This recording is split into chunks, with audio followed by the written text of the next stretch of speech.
அந்த மனிதன் சொல்லுவான், யா அல்லாஹ் லவ்லா அഖர்தனி இலா அஜலின் கரீப் ஃபஅஸ்ஸதக வஅகும் மினஸ் ஸாலிஹீன். யா அல்லாஹ், என்னை மீண்டும் உலகத்துக்கு அனுப்பு. எனக்கு என்னென்ன செல்வங்கள் கிடைக்குமோ, எதையெல்லாம் நான் சம்பாதிப்பேனோ அவை அனைத்தையும் அள்ளி உன்னுடைய பாதையிலே தர்மம் கொடுத்து விடுவேன். யா அல்லாஹ், எவ்வளவு காலம் என்னை நீ வாழ வைப்பாயோ வணக்க வழிபாடுகளை தவிர எதையும் செய்ய மாட்டேன் என்று அல்லாஹ்விடத்தில் சத்தியம் செய்து சொல்லுவான்.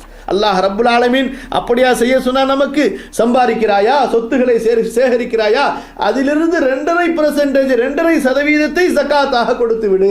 அதற்கு போக உன்னால் முடிந்தால் உன்னுடைய மனதினுடைய விருப்பத்திற்கு ஏற்ப கொஞ்சம் தான தர்மங்களையும் செய்து கொள். முழு வாழ்க்கையும் வணக்க வழிபாடுகளிலே கழிக்க வேண்டியது கிடையாது. ஒரு நாளைக்கு 5 முறை என்னை தொழுது கொள். என்னுடைய நினைவு வரும் பொழுது என்னை தஸ்பீஹ் செய்து கொள், திக்ர் செய்து கொள். அல்லாஹ் அக்பர். இவ்வளவு இலகுவான மார்க்கத்தை தான் அல்லாஹ் ரப்புல் ஆலமீன் நம்மிடத்திலிருந்து எதிர்பார்த்தான். பாவி சொல்லுவான் அல்லாஹ்விடத்தில், யா அல்லாஹ், ஒரு முறை என்னை மீண்டும் உலகத்திற்கு அனுப்பிவிடு. எல்லா காசு பணங்களையும் சொத்து சுகங்களையும் நான் தர்மம் செய்து விட்டு வருகிறேன். நல்ல அமல்களை தவிர வேறு எதையுமே செய்ய மாட்டேன் என்பதாக அல்லாஹ்விடத்திலே வாதிடுவான்.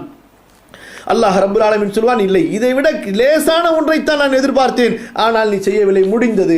மேலும் இந்த பாவி சொல்வான் அல்லாஹ்விடத்திலே, யா அல்லாஹ், என்னுடைய மனைவிக்கு நான் சிரமப்பட்டேனே, என்னுடைய பிள்ளைகளுக்காக நான் சிரமப்பட்டேனே, என்னுடைய பெற்றோர்களுக்காக நான் சிரமப்பட்டேனே, என்னுடைய உற்றார் உறவினர்கள் சகோதரர்களுக்காக நான் சிரமப்பட்டேனே, அவர்களுக்கெல்லாம் இந்த வேதனையை பகிர்ந்து கொடுத்து விட்டு என்னை நரக நெருப்பிலிருந்து பாதுகாத்துக் கொள். அல்லாஹ் அக்பர்.